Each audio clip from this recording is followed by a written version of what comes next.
You so much. আজকে আমি ঘুরব পর্তুগালের গায়া শহরের সেরা দা পিলার ও দোম লুইস ব্রিজের উপরে।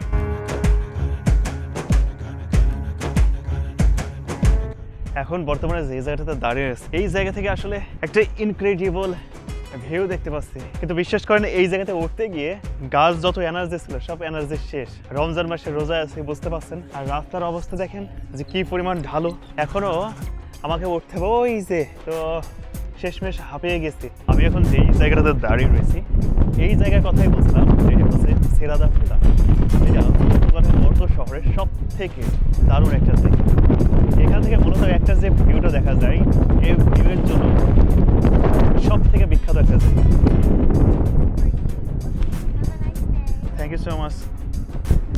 যে পেপারসটা হাতে দিয়ে গেল এটা একটা ডোনেশনের একটা ফর্ম, মানে উনি একটা আমার ফটো তুলেছে। হ্যাঁ, ফটো তুলে এখানে ডোনেশনের দিয়েছে, দেখে কিছু যদি খোঁজটা থাকে তাহলে সেটা দেওয়ার ব্যবস্থা করছি।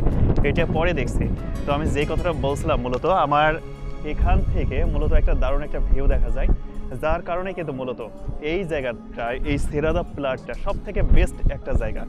আপনি যদি লক্ষ্য করেন তাহলে দেখেন যে এখান থেকে আপনি দেখতে পারবেন দোম লুইস ব্রিজ, তার সাথে ঠিক তার নিচটাতে রয়েছে পন্তে লুইস ব্রিজ, যেটা হচ্ছে নিচে, যেটা পন্তে লুইস ব্রিজ আর দম লুইস ব্রিজ কিন্তু একই সাথে, যেটাকে অনেকজনে আবার বলে দৌড়ো ব্রিজও বলে। তো সেটা তার সাথে আপনি যদি এই সাইডটা লক্ষ্য করেন তাহলে কিন্তু ফুল পোর্তো শহরটাকে জাস্ট আপনি একটা নজরে এখান থেকে দেখতে পারবেন, যার কারণে কিন্তু খুবই গুরুত্বপূর্ণ একটা শহর। আবার এই সাইডের ভিউটাও কিন্তু পোর্তো শহরে দেখতে পাচ্ছেন। আর সব থেকে মজার আরেকটা বিষয় যে এই পোর্তো শহরের যে গায়া দে নোভাতে যে সেরা দা পিলারটা রয়েছে, আমার পিছনটা আপনি একটু করে লক্ষ্য করুন, যেটা মসজিদের মতো মিনারের যেমন গোলটা থাকে ঠিক সেটাই কিন্তু এখানে দেখতে পাচ্ছি। তো এই জায়গাটায় একটা সময়টাতে যেটা রোমান শাসনামল, এবং রোমান শাসনামল যখন শেষ হয়ে যায় পরবর্তীতে যখন মানে এই যে মুসলমানদের মোরদের শাসনামল শুরু হয়, সেই সময়টাতে আপনার এই জায়গাটাতে মূলত আপনার যে সামরিক ঘাঁটি, সেই সামরিক ঘাঁটিটা মূলত এই জায়গাটাতে ছিল। শুধুমাত্র এই সেরা দা পিলারের জন্য মানে এই জায়গাটা খুবই বিখ্যাত হয়ে ওঠে।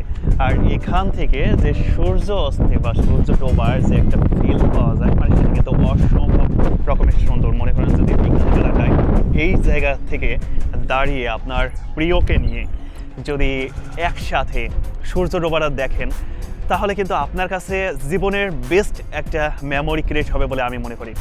আপনি জাস্ট একবার লক্ষ্য করুন যে আমার পিছনে একটা দারুণ একটা ভিউ দেখতে পারবেন, আপনার প্রিয়জনের হাত ধরে আছেন, সে কালো হোক বা ধলা হোক সেটা কিন্তু বিষয় না। প্রিয়জনরা কিন্তু সবসময় আপনার মন যদি পরিষ্কার হয়, প্রিয়জনরা যদি কালো হয় তবুও কিন্তু সেই পরিষ্কার বা পরিষ্কার যে সাদা ধবধবে বলে বা সুন্দরী সুহাসিনী সব কিছুই কিন্তু তার ভিতরে আপনি দেখতে পারবেন।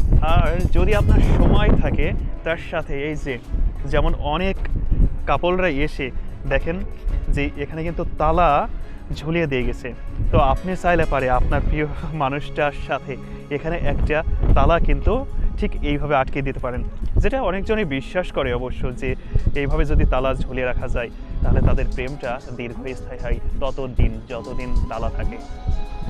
যে মেয়েটা আমাকে একটা পেপার দিয়ে গেছে, আমি জাস্ট তাকে আমার কাছে 50 সেন্ট আছে।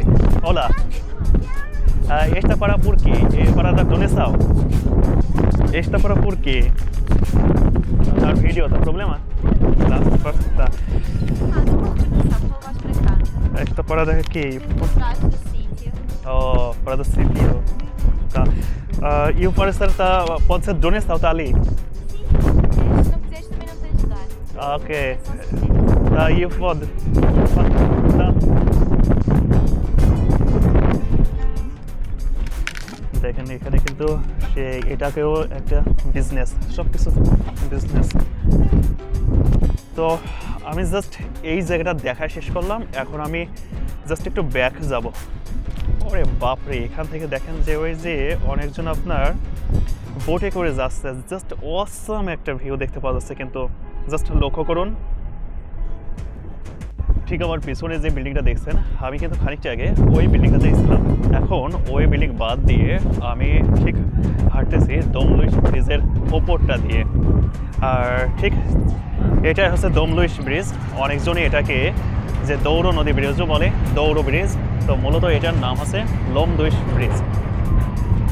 আর এই জায়গাটাই মূলত আপনার ওয়ার্ল্ড হেরিটেজ স্বীকৃত, যেটা ইউনেস্কো থেকে।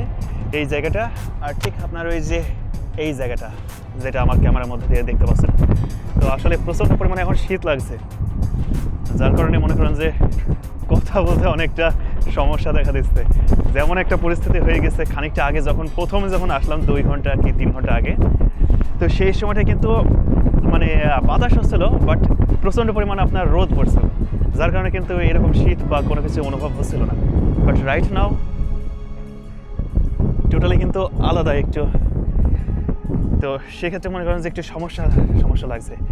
আর এখন দেখেন যে একদম মূল যে পয়েন্টটা রয়েছে, সেই মূল পয়েন্টের ওপর দিয়ে যাচ্ছে, এটা কিন্তু একটা অসাধারণ একটা ফিল। বারবার পেছন দেখতে হচ্ছে যে না জানি কখন পেছন থেকে মেট্রো চলে আসে, তাহলে মেট্রো চলে আসলে খবর খারাপ, বুঝতে পারছেন।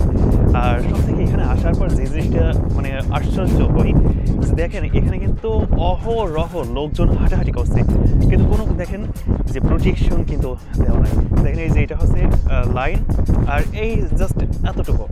তো বাসটা দিয়ে যে কোনো ধরনের ব্যারিকেড দেবে বা কোনো কিছু দিবে, সেটা কিন্তু কোনো কিছু দেওয়া নাই। জাস্ট লক্ষ্য করুন, ওই যে বেচারা আসতেছে, 30 সেকেন্ডের ভিতরে দেখেন যে চলে আসবে।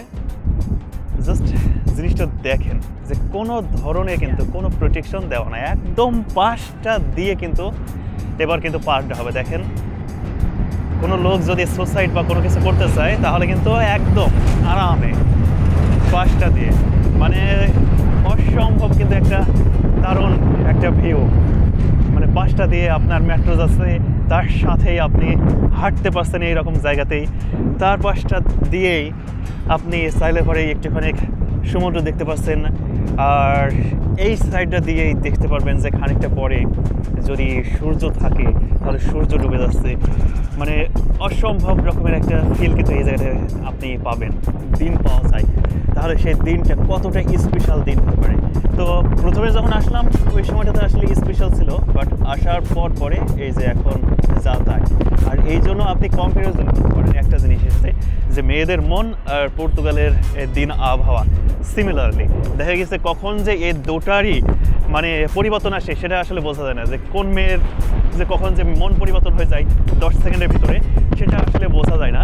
তো পর্তুগালের আবহাওয়াটাও ঠিক তেমনই, কখন যে কী পরিবর্তন হয়ে যায়, কখন যে সানি ডে, কখন যে মানে মেঘলা ক্লাউড আকাশ, আসলে এটা আসলে ওইভাবে কেউ বলতে পারে না।